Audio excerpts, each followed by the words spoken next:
everyone. Welcome to the Tuesday night Principal Chiropractic broadcast sponsored by DE and Band of Brothers.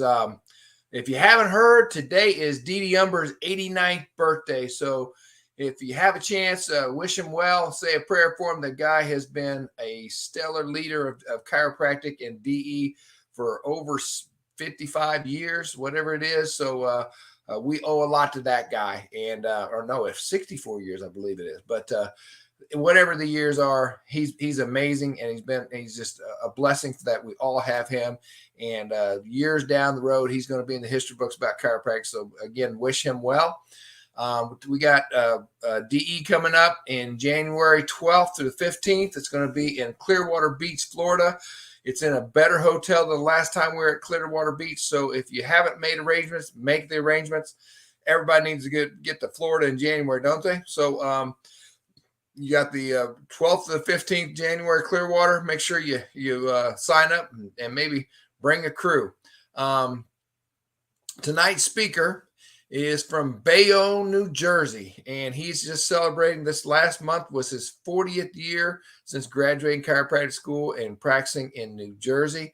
And I say this every time I introduce speakers, but Paul is literally one of the people. When I first started coming to DE, I just resonated with him, and I love his energy. I love his stories about practicing in his parents' house. But when he first started, he went from zero, literally zero, to one of the biggest practices in the country. And he's little dynamite. And I love him. And everybody knows about him, the Sotiles, and he just exudes success and exudes service and exudes what DE is all about: living lasting purpose lifestyle. So with no further ado, let's give it up for Dr. Paul Roses. Take it over.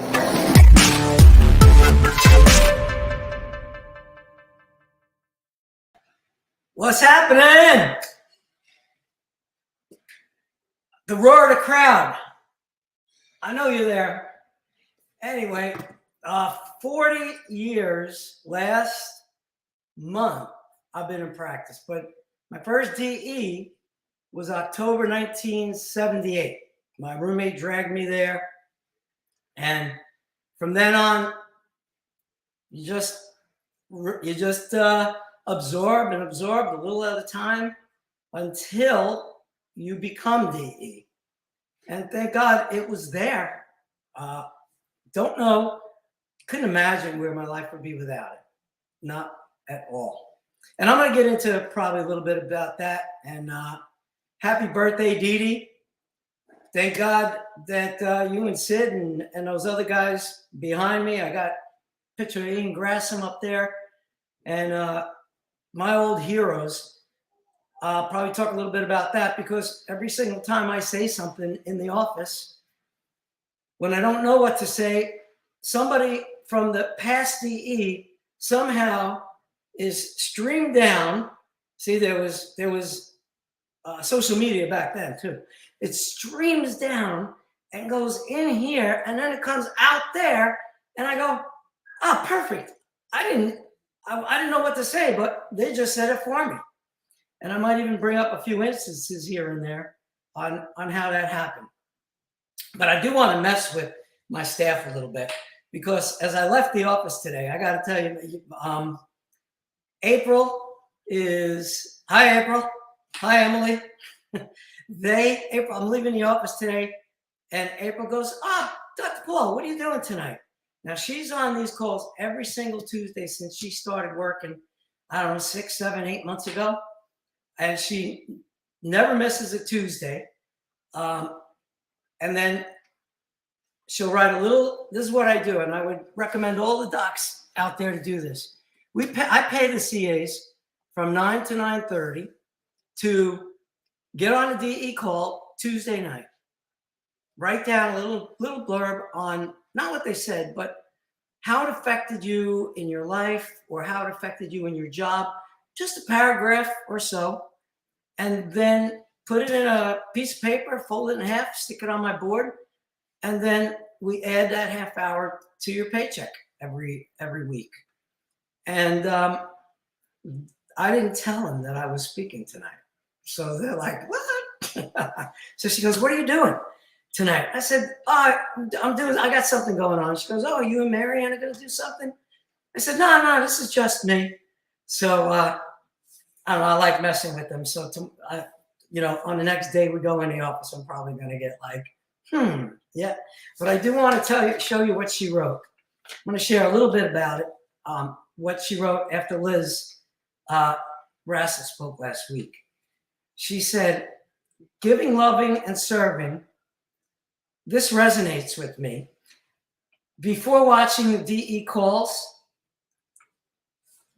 that I always had this resonate with me before I even started watching the DE calls, the giving, loving, and serving. She goes, sometimes we forget and we become selfish because it's easy to forget going through the motions every day in the office. But working in this office makes me very happy. I truly love the patients, which I'll tell you what, there's nothing more happy that makes me more happy than if my team is happy to be there, because it just rubs off back on me to the patients. And even when the patients go home, if the families don't even know us, they can still feel us. And isn't that something amazing that DE gives us every day that most professions just never will have? She goes, I get to give, love, and serve to patients in my own different way. And I'm sure that means a different way other than through the adjustment. But I'm proud of her. I'm proud of Emily just getting on. Emily got her first adjustment today. She was nervous, but I appreciate her confidence that she let me do it. So getting back to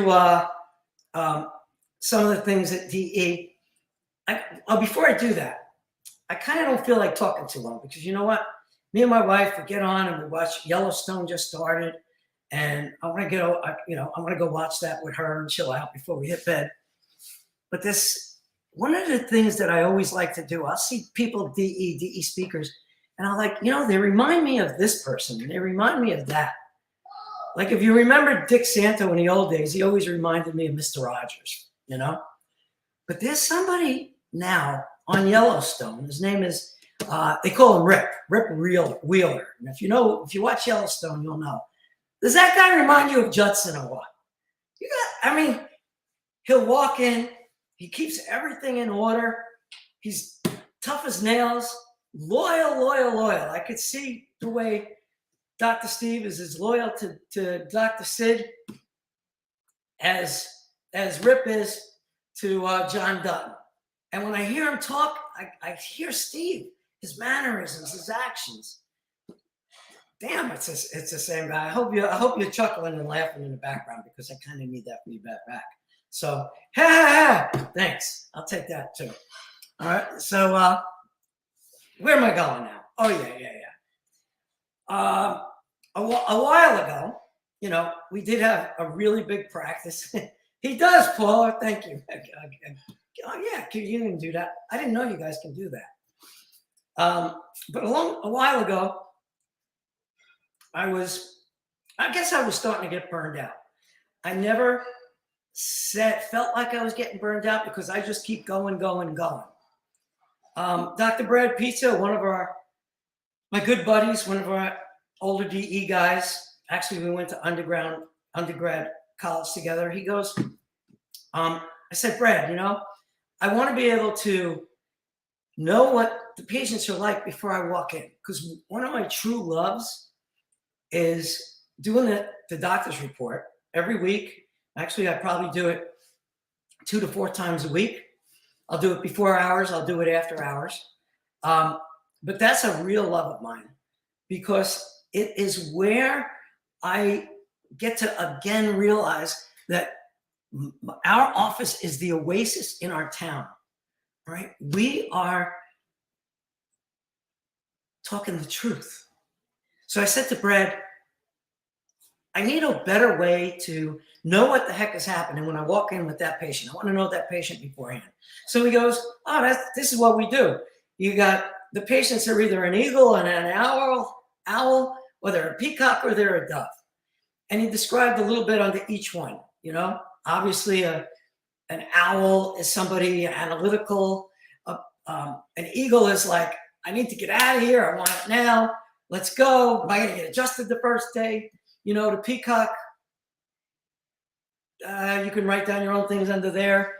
And the dove is somebody that's kind of like, a little passive, and you always want to meet them where they're at. If I got a dove, I don't want to be walking in like gangbusters. Yo, what's up? How you doing? Show me where you're, you know what a subluxation is. And I'll stick their finger in a real live cow bone, and I'll bend the bone and make their finger bend. And then I'll say, with your right hand, fix it. And then they'll take the bone and fix it. And I'll go, that's all we take care of. So we try to get them to not talk so much about their pain and understand and actually agree to that they're here for subluxation correction. So Brett sent me this thing of all the different birds, and I really appreciated that. And when I get in with a new patient, I want to feel their heart. Where'd that come from? Geez, that came from Jimmy Gregg, like 40 years ago. He said, when I walk in for a new patient, I don't want to get their history. He goes, I want to have my heart touch their heart. And that's what it's about. It's about those connections. If you watch a sad movie and you have real tears, you can't tell me that there's not such a thing as a body-mind connection. Sure, I want the hard bone off the soft nerve, and I want to release that nerve. But at the same time, I want their innate coming through to help heal them too. What am I? I'm just a hollow weenie with a hole at both ends. There we go. Dr. Sid says that over and over and over again. So as I sit back over the 40 years, how am I going to put 40 years in 15, 20 minutes? Are you kidding me? I can only go by what pops in my head. And Dr. Ian Grassham always used to say, you sit back, you tell the right message, and the world is going to come to us, because all the bull crap that they're getting poisoned, they're getting cut on, they're getting drugged to death, they're getting lied to. And here we are in our oasis with our Superman S telling the truth, because under the S is our heart. And the message never changed in 100 since 1895. I'm not going to do the math, but that message has never changed. And it never will. Not for a principal chiropractor. Now, those people who have been everywhere else and who finally decide to, hey, I need to do something different. This method is failing me. And more people understand that the medical model is failing them, especially since COVID. I love that they understand this. They never understood the word comorbidity. They never understood that the first immune system in COVID is called the innate immune system. There's two immune systems, and the first immune system is innate. And at my new patient report, what I talk about is a hospital talks about how you're healing. And in that first line, it says we have an innate ability to heal. They are coming and leading the patients to us. Just tell the message, tell the story, tell the truth with everything you've got in your soul and in your heart. Get yourself ready in the morning. I really do like to take that time before my report to get the mumbo jumbo out of the way, and then sit down and just say, hey, God, let me do this for them, not me. Because the truth is, we all have imperfect practices, but we do tell a perfect message, don't we? So reach down, grab that truth, understand that we're never going to do things perfect. I mean, geez, if I try to write the perfect letter, if I look at it the next day, I'm going to change it 6 times again. Probably drive my staff crazy, because I keep changing things, and they go, oh, you keep changing your mind. I go, nah, my delivery, my heart, what I want to do is the same. But sometimes the words are different. But as long as the purpose is there, the words don't matter as much, because they'll be right. Stay the course. Stay the course. How many times have we heard that at DE? So my first adjustment was in November 1977. It was before I went to life. And the first night I got the message from Dr. Billy Winters down in Bayonne, is in Florida now. He told me what chiropractic was. And that night I said, wow, this is amazing. I could take care of kids with ear infections. And even though we didn't talk about treating symptoms, it's amazing how I still put in my head that if I get adjusted, this symptom can get better and that symptom can get better and my headaches can get better. Well, a lot of that did. Actually, my headaches got worse for 3 days. And then I went to him and I was like, this is crazy. I don't think I'm going to be a chiropractor. After 3 days, I'm worse. And he just said, hang in there. And I believed him and I trusted him because I did connect with him. And wouldn't you know it, I haven't had a headache for myself since November 1977. And I can still look people in the eye and tell them that as the truth. But as excited as I was, it took years of DE and being in a principal school and being with principal friends to have the courage to know that I wasn't alone. We're not alone. How many people are on this DE page? Like 4,500, 5,000? It's great to know that if I need a chiropractor nearly anywhere in industrialized earth, that I could just put it out there and find somebody for a patient. And what's the best part is if I do that, I know they're going to get the right care. I know they're going to go to somebody I would send my mother, my sister, my daughter to, and my sons. That's something that's really important to all of us, right? We're hanging there. I don't have to advertise. I don't do screenings anymore. Yeah, I feel like a failure to not going out to get things, but my wife fixed that. I'm definitely going to bring that up in a minute.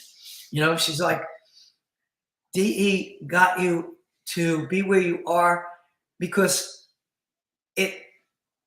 you had fear and you had anger. Boy, was I pissed at the medical profession. I would call them up, and if they told one of my patients not to come, I'd sit there with the patient. I'd call up the MD, put him on speaker, and have the patient there.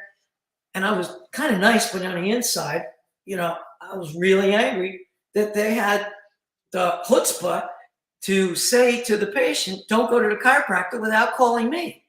So I'm going, well, if they really loved you, wouldn't they call me and tell me why they think you shouldn't go? And so I would definitely, for more years than I care to talk about, get the successful practice, build a successful practice on fear and anger. After a while, you mature. I think that was like 2 years ago. I'll be 66 this month. So maybe at 64, I matured. I told Landy, hey, I might even start getting up early. But at that point, she's like, listen, those old days are gone. What's the new regime in DE talk about? They talk about family, God, family, chiropractic. You had it all screwed up. You had chiropractic, you had family, and then God was somewhere down there too, maybe. Oh, that was my alarm. It tells me I got to go watch Yellowstone soon. All right. So this is what she did. She's like, that's it. You either run at 0 or 100 degrees. I mean, 100 miles an hour or 0. So she said, here's your hours. Tuesday, Thursday from 11:30 to 5:30, no break. That's it. I went, okay. So I could tell she was serious. So I said, okay. It felt good. It felt right. So guess what? The crazy man who was open all these hours, seeing all these people, that's it. Tuesday, Thursday, and wouldn't you know it? The practice is still booming. New patients are still showing up. I have no want or needs for ego to see all these people. Something drastically changed, and somehow, God bless Marianne, that she knew what was right. She's probably kicking herself she didn't do that 10 years ago. But I want you guys to know the lesson in this is do whatever you want. make your own hours. And God bless Steve and the new regime at DE to change the thinking of, yeah, you can't have a practice. You can't take care and serve people and love God if you don't have it in the right order. And we hear it over and over, and I need to hear it over and over. So it blows my mind that finally I let go of the peanut. Dr. Sid used to tell that story all the time. He goes, the monkey would, I'm probably screwing it up, but basically you get the gist. The monkey puts his hand in the jar to get the peanut, and he can't get his hand out of the jar because it's stuck, because he won't let go of the peanut. So for me, what was the peanut? The peanut was the volume. The peanut was the income. The peanut was, being able to talk at DE. And finally, the best years of my life in practice is coming up because I'm free. I do what I want. I work when I want. I wear what I want. We went from 7 staff to 1. We're back up to 2. I can't tell you how amazing it is to go in the office every day and know that the patients want to come. They want to be there. Another thing I learned from the Sigafus, Tina and Kevin Jackson, what they say, Kevin says, I don't call new patients. Not new patients. I call new patients. He goes, I don't call missed appointments. I'm like, my God, that was like, how do you do that? How do you know? They go, what if they don't show up the next day? I said, I just don't. And they do. And if they don't, I don't care. I don't care. I don't look at the numbers, but it's a steady thing. They don't go up because I can't fit anymore in the 6 hours I'm there. I'm more diligent. I don't try not to do 3 new patients at one time. Now I do, 1 an hour or 1 every 2 hours. And that's just the way it is. And what do you think? They actually wait. You're kidding me. No, they do. So my son Danny, I'm proud of that boy because he just opened up a practice that's all pediatric and prenatal. And I can see some of my, don't get upset, Dan, but I can see some of my old fears coming out of you. And it's okay. It's gonna drive you and fuel you. But you know what? Jettison that first stage a lot sooner than it took me. And I know you will because you have your own DE brothers already. I can call up anybody I feel like. A while ago, I wanted to see a bunch of people. I wanted to see 500 a week, so I went down to Florida and I followed them. Well, guess what? Now I want to get to cash practice. So where am I going to go? I'm going to take Marion and I are going to make a trek north. And we're going to go. I know PK's wife does a cash practice. She don't know him. I think they told him I was coming. Over there, we're going to go see Jay Corson. We're going to watch cash practices and see how they do it because all the resources are always there. You don't have to pay 10 grand to some consultant to do that. That's nuts. You get on the phone, you call anybody who's already doing it and who already knows how to do it. And finally, the last thing I want to do before I close out is, and I always knew this, and I want to share this with some of the newer folks, is it doesn't matter what you do. My patients now, they want to be out in 5 minutes. They want a 3 or 4 minute adjustment, or sometimes it's 45 seconds. But if they, like today, somebody was there, sticks her head in the other part where I'm adjusting and says, hey, I got to go. And she wasn't there that long. And I'm sitting there going, you know what? I love it. They want the fast adjustment. They know that it's going to turn on the power and they want to get the heck out the door and do their day and their night. Another thing Jimmy Gregg used to say is the reason that we spend time with patients is to justify the faith. And if you're principled and you're solid and you're telling the truth, it doesn't matter the time, because if somebody interviewed that person on the way out and you were truly connected and not interrupted with that patient, and they said, how long did the doctor spend with you? They're going to say, oh, I don't know, 5 or 10 minutes. It's amazing. That's what matters, is the connection. And whether you're spiritually and mentally and physically on that subluxation and you're releasing life. And the patients, you know what they do? They use words now. They use words like clear. I'm clear. Oh, wow. I couldn't figure out what I was going to say to him. And today the patient goes, yeah, I'm clear. Another one says, Doc, I want to get cracked. And I'm like, that one I won't. I don't want that. I said, that's like calling me a guinea wop if you use the word crack to me. I go, it's a specific scientific chiropractic spinal adjustment. Guess where I got that from? They're all saying Rob Schiffman, right? Damn straight. I use that 4 or 5 times a day. There comes a point where I'm just being talked through, and going to DE over and over and over gives you and gives me and gives us the certainty. And what comes with certainty? It comes the power, and it comes the strength, and it comes the courage to stand up for what's right, never back down, and no matter what it takes to try to get through to Mary, even if it's 15 times. And yeah, if they don't all go get it, you still sleep really well at night. Thanks a lot, and I'll see all you guys down in Clearwater.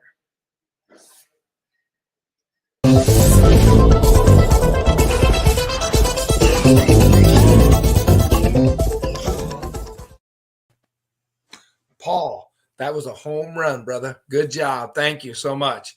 You said a couple things that we all have imperfect practices, but we have the perfect message.